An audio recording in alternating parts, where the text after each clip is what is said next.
Hello everyone, I hope आप सब अच्छे होंगे। सो इस वीडियो के अंदर हम मैथ्स के कुछ क्वेश्चंस करने वाले हैं जो कि प्रीवियस ईयर पेपर के होने वाले हैं।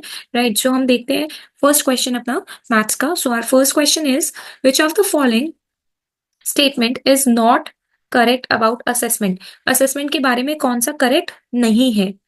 Norm reference assessment tells us where a student stand as compared to student office और her performance। पहले ही रॉन्ग हो जाएगा, मतलब यहाँ पे नॉट करेक्ट पूछा है क्योंकि नॉर्म रेफरेंस में ना हम बच्चे के किसी और के साथ नहीं कंपेयर करेंगे।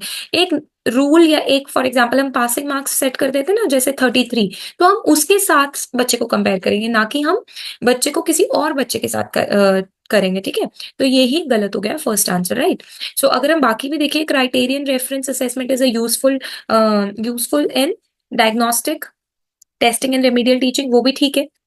ठीक है, और नॉर्म रेफरेंस असेसमेंट भी ठीक है, और criterion reference is use to evaluate the कितना बच्चे ने मास्टर किया, ये भी ठीक है। But norm reference assessment actually में क्या होता है कि बच्चे को एक क्या बोल सकते हैं, आप ये बोल सकते हैं कि एक सेट कंडीशंस के साथ मेजर किया जाता है कि बच्चे ने कितना लर्न किया, कितनी इंप्रूवमेंट हुई, ना कि किसी और बच्चे के साथ। ठीक है, concepts like more, less, short, long, short and far, near, big, small, etc. ये क्या है? ये इंपॉर्टेंट प्री नंबर कंसेप्ट है, इंग्लिश लैंग्वेज के एडजेक्टिव्स हैं, वेग टर्म्स हैं, मतलब ऐसे ही कुछ टर्म्स है जो कंपैरिजन के लिए यूज होते हैं, या फिर एंटोनिम्स हैं, not necessary for learning mathematic, mathematic के लिए जरूरी नहीं है। सो एक्चुअली ये क्या है, ये प्री नंबर कंसेप्ट है। जब बच्चा नर्सरी किंडरगार्टन में सीखता है तो उसको ये नहीं पता होता 1 और 100 क्या होता है, उसको पता होना चाहिए कि ये थोड़ा है, ये ज्यादा है। ठीक है, जब उसको खाने को कोई चीज मिल रही है तो उसको ये पता होना चाहिए थोड़ा है या ज्यादा है, कोई भी चीज है। राइट, तो छोटा है बड़ा है, तो ये सारी चीजें हम उसको सबसे पहले नंबर से भी पहले बताते हैं। Mathematical learning material help teacher इन डेमोन्स्ट्रेटिंग फॉर्मूला, फॉर्मूला डेमोन्स्ट्रेटिंग करने में नहीं, फॉर्मूला में तो नहीं होता है। सेल्फ लर्निंग में यस, इसमें काम आ सकता है। टीचर्स को इंस्ट्रक्शंस देने में, एक्चुअली में तो टीचर को इंस्ट्रक्शंस देने के लिए नहीं कह सकते, बट यस लर्निंग एनवायरनमेंट को डेवलप करने में ये दोनों ही करेक्ट है। तो B and D will be the correct answer, answer number 2। Let's move to the next question, which of the following statement is not correct. Again क्योंकि CBSE जो है, जो पेपर सीटेट का सेट होता है, इसमें बहुत सारे क्वेश्चन नॉट वाले होते हैं। ठीक है, errors of the student should be overlooked, उन्हें ध्यान नहीं देना चाहिए। Errors in mathematics help teacher planning their lessons, अपना लेसन प्लान बनाने में उनको काम करता है। देखो, अगर यहाँ पे नॉट करेक्ट है तो ये तो गलत ही हो गया, क्योंकि हमें एरर्स को ओवरलुक नहीं करना चाहिए। राइट, बाकी भी चेक कर लेते हैं। Errors of the students give information, yes ये भी बताता है। और error in mathematics are part of learning, learning का ही पार्ट है। जब लर्न करते हैं तो गलतियां तो होती ही हैं। तो नॉट करेक्ट के हिसाब से this is the correct answer. Let's move to the next question. According to national maths, इससे पहले मैं ये बताना चाहूंगी कि मैथ्स पेडागोजी का सारा सिलेबस चैनल पे है, वो आप देख सकते हैं। National Curriculum 2005 classroom researchers have indicated a fairly systematic devaluation of girl as incapable of mastering mathematics even when they perform well in mathematics। उसके अकॉर्डिंगली ये कहा गया, क्लासरूम की एक रिसर्च के अकॉर्डिंगली, कि जो लड़कियां हैं वो कम परफॉर्म करती हैं। Right, what is the most appropriate reason, सबसे अप्रोप्रिएट क्या होगा? क्योंकि ये बॉयज में बचपन से होती है, जन्म से होती है? नहीं, ऐसा तो नहीं है। Gender construct of society have led the belief, yes gender ने इस बिलीफ को डाल दिया है कि प्रॉब्लम सॉल्विंग बॉयज में ही होती है। Poor performance of girl in mathematics is due to fear of maths, नहीं, फियर ऑफ मैथ्स बॉयज में भी हो सकता है ना। Mathematics by its nature is a male dominated, ऐसा भी नहीं है, मेल डोमिनेटेड भी नहीं है। So second option is the correct option. Next question is a teacher uses role play method in mathematics. Teacher ने रोल प्ले मेथड कराया, तो रोल प्ले से टीचर क्या कराना चाहती है? डिसिप्लिन, बच्चों का एंटरटेनमेंट, बच्चों को बिजी रखना चाहती है, या आइडियाज, यस बच्चों में आइडियाज प्रोजेक्ट कराना चाहती है। Next question is, classroom researches have shown that most of the students find mathematics more difficult than other subject। classroom research से पता लगा कि mathematics को सबसे ज्यादा difficult माना गया है बाकी subject से। which of the following aspects of nature of mathematics adds to this fear, इनमें से कौन सा है जो फियर को बढ़ावा दे रहा है? एब्स्ट्रैक्ट नेचर, क्योंकि थोड़ा सा मैथ्स के कॉम्प्लेक्स है, हाँ बोल सकते हैं। Scope of number of different method to solve a problem, नहीं।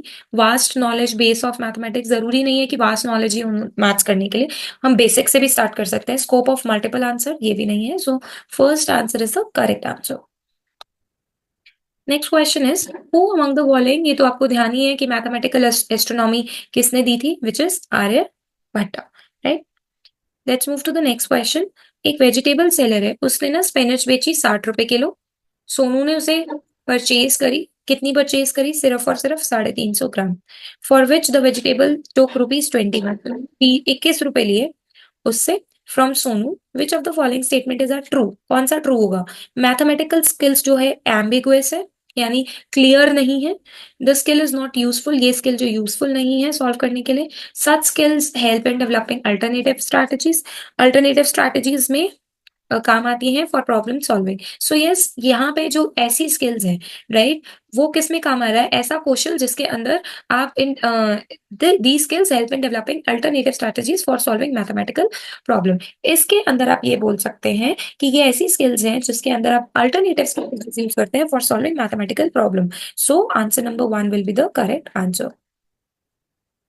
Next question is which of the following depicts a situation where children are constructing knowledge on their own, अपनी नॉलेज खुद बना रहे हैं। Teacher has written incomplete multiplication table, और बच्चों ने क्या किया, उसे लिख लिया। ठीक है, तो इसमें तो बच्चे अपनी नॉलेज खुद नहीं बना रहे। ठीक है, उसके बाद है टीचर ने मैन्युपुलेटिव्स दिए, कुछ ग्रिड्स दिए, कुछ टोकन दिए। ठीक है, और बच्चे खुद मल्टीप्लीकेशन पैटर्न से कर रहे हैं, ये हो सकता है। Best student in the class जोर जोर से मल्टीप्लिकेटिव टेबल्स पढ़ेगा, ऐसा नहीं है।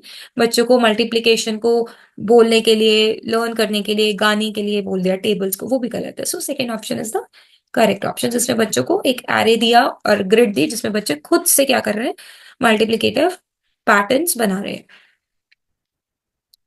Which of the following statements about nature of mathematics are most appropriate?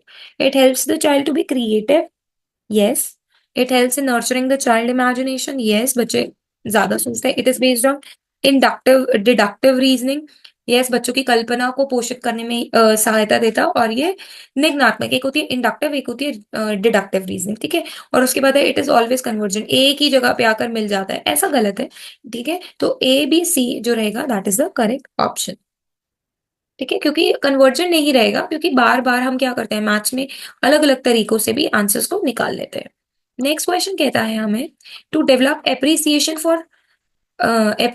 For mathematics among children, a teacher performs the following activities. इनमें से कौन सी एक्टिविटीज इफेक्टिव नहीं रहेगी। She establish a mathematic corner in her class, जहाँ पे बच्चे अपनी एक्टिविटीज कर सकते हैं। ठीक है, शी गिव्स मैथमेटिकल पजल, ये भी ठीक है। She always praise the students who achieve highest marks, सिर्फ प्रेज करने से क्या काम हो जाएगा, मैथ्स हो जाएगा, तो ये रॉन्ग होगा। मतलब according to the not effective, ये आंसर करेक्ट होने वाला है। She shows to children the videos on Indian mathematics and their contribution, right. So see, यहाँ पर ना दोनों ऑप्शन गलत हो सकते हैं, बट अगर आप इन दोनों क्वेश्चन को ध्यान से देखें तो यहाँ पे लिखा है she always, always praises the. ठीक है, तो ये इफेक्टिव एक्टिविटी नहीं हो सकती है टू परफॉर्म। यहाँ लिखा है टू डेवलप एप्रिसिएशन, बच्चों में एप्रिसिएशन लाने के लिए बच्चों को मैथमेटिशियन की वीडियो दिखाई जा सकती है, बट हमेशा ही सिर्फ और सिर्फ अचीव हाईएस्ट मार्क्स करेंगे, उसको प्रेज करना, वो दूसरे बच्चों के लिए भी कई बार क्या हो जाता है कि हमें हमें क्यों नहीं वो किया गया, हमें क्यों नहीं मोटिवेट किया गया। तो हमें दोनों बच्चों को बैलेंस करके चलना है। एनईपी के अकॉर्डिंगली ओलंपियाड्स और कंपटीशन वेरियस सब्जेक्ट में कम करने चाहिए, डिस्करेज करने चाहिए, इजी करने चाहिए, या स्ट्रेंथन करते हैं अक्रॉस द कंट्री, और ज्यादा करने चाहिए। यस, हमें स्ट्रेंथन अप करने चाहिए। नेक्स्ट है which of the following is most appropriate way to help a primary learner visualize की इक्वलेंस बिटवीन फ्रैक्शन 2/3 और 4/6 को इक्वलेंस सिखाने के लिए आप सबसे क्या कराएंगे, कैलकुलेटर बोलेंगे, फ्रैक्शन डिस्क बोलेंगे यूज करने के लिए, या फिर डिवीजन मेथड या एलसीएम। एक ना फ्रैक्शन डिस्क आती है, अगर आपने देखा हो, अगर आपने मैथ्स पढ़ाई है, ठीक है, तो उसके अकॉर्डिंगली भी आप क्या कर सकते हैं, इसको पढ़ा सकते हैं। So this is most appropriate, क्योंकि बाकी सारे राइटिंग वाले मेथड हो गए। नेक्स्ट है हमारे पास subutizing plays an important role in developing the number sense. Which of the following is an example of student showing the skills of subitizing? Right, तो सबटाइजिंग में क्या होगा कि बच्चा क्या कर रहा है, वो एक डाइस को, यहाँ पे डाइस आना चाहिए, डाइस को रोल कर रहा है and is able to say it is 4 without actually counting the dots. Subitizing के अंदर क्या होता है कि बच्चे को काउंट करने की जरूरत नहीं हो रही है। ठीक है, क्योंकि अब उसमें नंबर सेंस आ चुकी है, ठीक है। तो अब जब नंबर सेंस आ चुकी है, या फॉर एग्जाम्पल आपने वो देखा जो महाभारत में यूज किए गए थे, इस तरीके के कुछ डाइस होते थे, ठीक है। तो जब उसको रोल किया जाता था तो पता है 3 है या 4 है, राइट। तो जब बच्चे को ऑलरेडी पता लग गया तो उसके अंदर, उसे हम सबटाइजिंग बोलते हैं, जिसके अंदर आप ये बोल सकते हैं कि बच्चा बिना काउंट करे उसके अंदर ऑलरेडी नंबर सेंस है, उस चीज को सीख ले। ना ही इसके अंदर बच्चा रिकॉग्नाइज कर रहा है, ठीक है, ना ही इसके अंदर बच्चे को कुछ माइनस करना पड़ रहा है, राइट, ना ही उसको सक्सेसर और प्रेडिसेसर्स का कुछ ज्ञान चाहिए, राइट। तो इसके अंदर जो करेक्ट आंसर होगा that is the fourth one, which we call it संख्या बोध इन हिंदी, ठीक है। संख्या बोध, नंबर उसने अब लर्न कर लिया है, right. So this is all about today. I hope आपको वीडियो प्रोडक्टिव लगी होगी। अगर वीडियो अच्छी लगी तो please like, share and subscribe.